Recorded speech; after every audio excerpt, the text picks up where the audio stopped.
700 മാർക്കോടെ റോഷൻ ആർ നായർ വിജയകിരീടം ചൂടിയിരിക്കുന്നത്. റോഷനെ സ്നേഹത്തോടെ ക്ഷണിക്കുന്നു.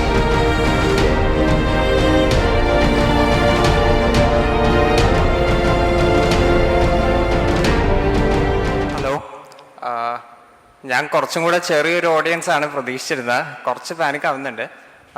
ബ്രില്യൻറ്റിനോട് എനിക്ക് ഒരുപാട് നന്ദിയുണ്ട്. റിസോഴ്സിൻ്റെ കാര്യത്തിൽ യാതൊരു ക്ഷാമവും ഉണ്ടായിട്ടില്ല. പ്രാക്ടീസ് ചെയ്യുന്ന ബുക്സ്, ഇമോഷണൽ സപ്പോർട്ട്, സാർമാർ, അതൊക്കെ എപ്പോഴും ഉണ്ടായിട്ടുണ്ട്. നീറ്റ് എന്ന ഗോള് എങ്ങനെ അപ്പുറത്തെത്തണം എന്നതാണ് നമ്മുടെ ഒബ്ജക്റ്റീവ്. അപ്പോൾ +1 എനിക്ക് കുറച്ച് മിസ്റ്റേക്സ് പറ്റിയിട്ടുണ്ട്. അധികം എക്സ്പ്ലോറേറ്റീവായ സ്റ്റഡിക്ക് പോകണ്ട, ഇൻ്റർനെറ്റ് വഴി റെഫർ ചെയ്ത് അങ്ങനെയൊന്നും ചെയ്യരുത്.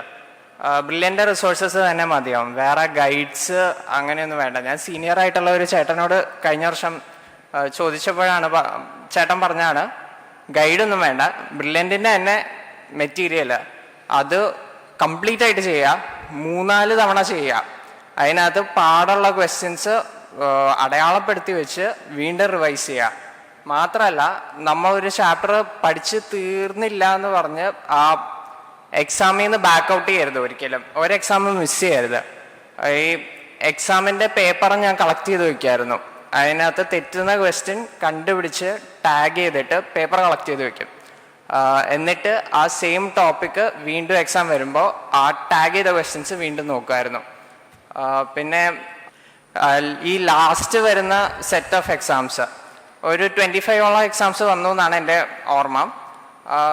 അത് നമ്മളെ ഭയങ്കരമായിട്ട് കണ്ടീഷൻ ചെയ്യും. നീറ്റ് ഒരു 26th എക്സാം ആയിട്ടേ കാണാൻ പറ്റുള്ളൂ. അങ്ങനെ ടെൻഷനൊന്നും തോന്നില്ല. അപ്പോൾ ഇപ്പോൾ അങ്ങനെ ഭയങ്കരമായിട്ട് വറി ചെയ്ത് ടെൻസ്ഡായിട്ട് പ്രിപ്പയർ ചെയ്യാതിരിക്കരുത്, ബാക്കൗട്ട് ചെയ്യരുത്, റിപ്പീറ്റ് ചെയ്യാന്ന് വെക്കരുത്. ഫസ്റ്റ് ടൈം തന്നെ എല്ലാം തീർക്കാൻ ശ്രമിക്കുക. അത് ആ ഒരു ഫ്ലോയിൽ തീർക്കാൻ ശ്രമിക്കുക. പിന്നെ സാർമാരോട് ഒരുപാട് നന്ദിയുണ്ട്. ജോർജ് സാറ് എൻ്റെ സെൻറ്റർ നോക്കിയിരുന്നു, ശ്രീനാഥ് സാറ്, എൻ്റെ class teacher Jishnu sir, parents, ഒരുപാട് നന്ദിയുണ്ട്.